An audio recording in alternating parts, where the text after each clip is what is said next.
अरे यार अभी थक गए, थोड़ी देर आराम करते हैं फिर घर जाएंगे। ओके।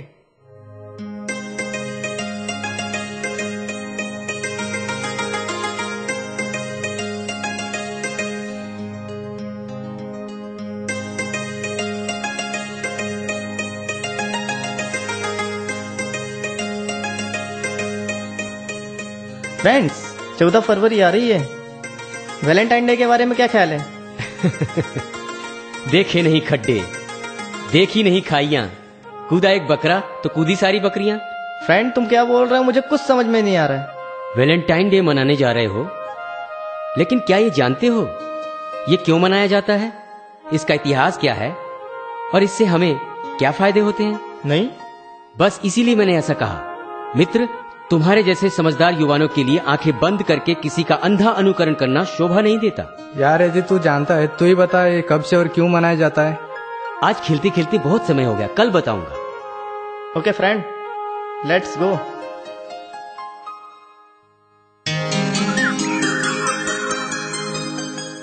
यार सुमित नहीं दिख रहा है, उसने आज का वादा किया था।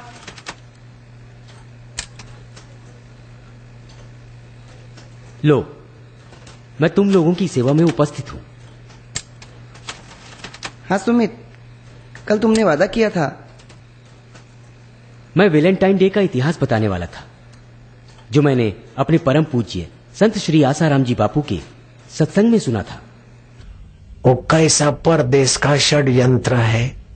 वैलेंटाइन डे मनाते, युवक युवती एक दूसरे को फूल देगा, एक दूसरे को स्पर्श करेगा, धातु कमजोर होगा, रजवीर्य लीक होगा, दिन में तो आंखें कमजोर हो जाएगी और काम विकार भोगेंगे, एड्स की बीमारी हो जाएगी।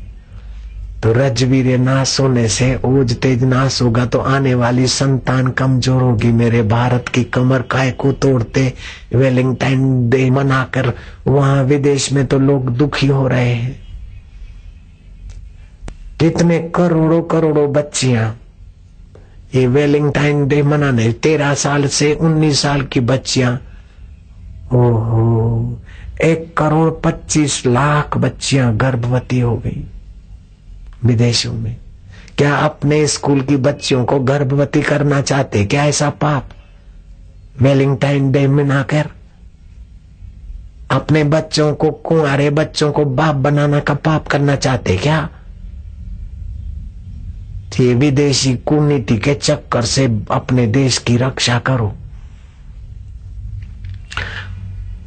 इनोसेंटी रिपोर्ट कार्ड के अनुसार मैं तुमको पढ़ के बताता हूं, 28 विकसित देशों में हर साल 1,25,00,000 बच्चियां स्कूल जाने वाली गर्भवती हो जाती।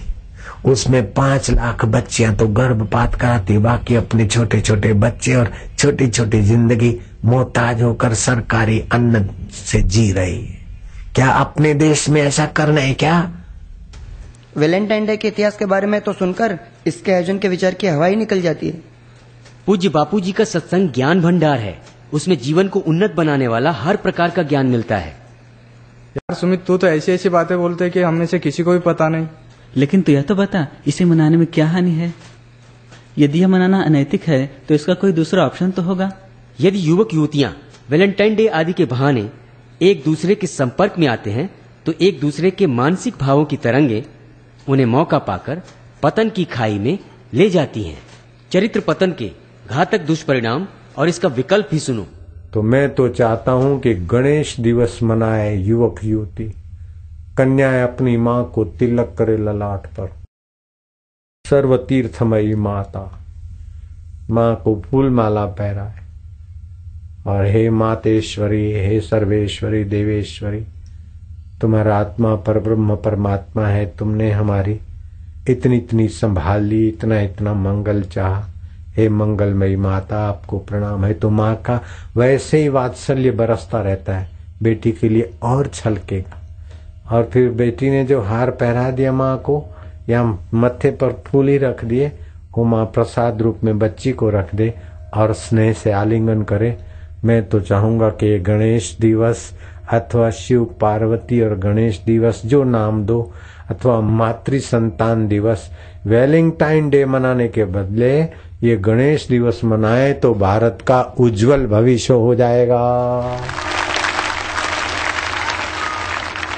एक बार भगवान शिव जी के दो सपूत, कार्तिक बड़े थे और गणेश जी छोटे थे। बच्चों बच्चों में चल पड़ता नहीं, उसने बोला मैं बड़ा भाई हूं।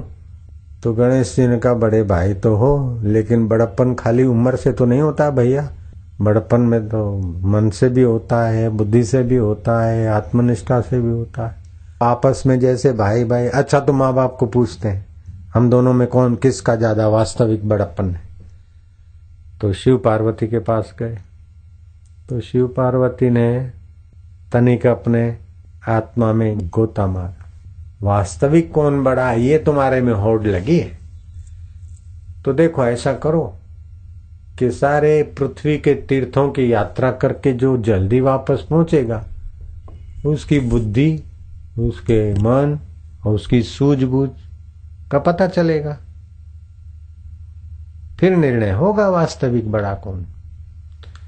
तो कार्तिक स्वामी तो अपने चल पड़े तीर्थ यात्रा करने, लेकिन गणेश जी तनिक शांत हो गए। इंद्रिया मन में, मन बुद्धि में, बुद्धि परमात्मा शून्य। वहां से ऊंची प्रेरणा आई। गणेश जी ने पार्वती का हाथ पकड़ा, माँ माँ माँ ये थल्ले पे बैठो। शिव जी को कहा पिताश्री यहां विराजो। और गणेश जी उनको प्रणाम करके स्तुति करके प्रदक्षिणा करते और फिर दंडवत प्रणाम करते। तो छोटा बच्चा माँ बाप को नीचे बिठा के और उस थल्ले की चबूतरे की प्रदक्षिणा करे और प्रणाम करे और ओठों में कुछ बोले तो पार्वती जी शिव जी के तरफ देखती कि क्या कर रहा है बबलू। माँ को कितना अच्छा लगे बेटा जब ऐसा करता हो। तो शिव जी की मंद मंद मुस्कुराते हुए गणेश जी की हरकत देख रहे हो, फिर पार्वती जी के तरफ देखे तो एक बार नहीं, फिर दूसरी बार भी ऐसे ही किया, तीसरी बार भी किया, ऐसे 7 प्रदक्षिणा की। और 7वीं प्रदक्षिणा करके दंडवत प्रणाम करके वो जो होठों में बोल रहे थे वो जोर से उच्चारण कर, सर्वतीर्थमयी माता शास्त्र प्रमाणम, सर्वदेवमय पिता शास्त्र प्रमाणम। तो मैंने सारे तीर्थ कर लिया, ये शास्त्र की प्रमाणित बात है। और सारे देवताओं का सत्कार कर लिया क्योंकि मैंने पिता का सत्कार किया।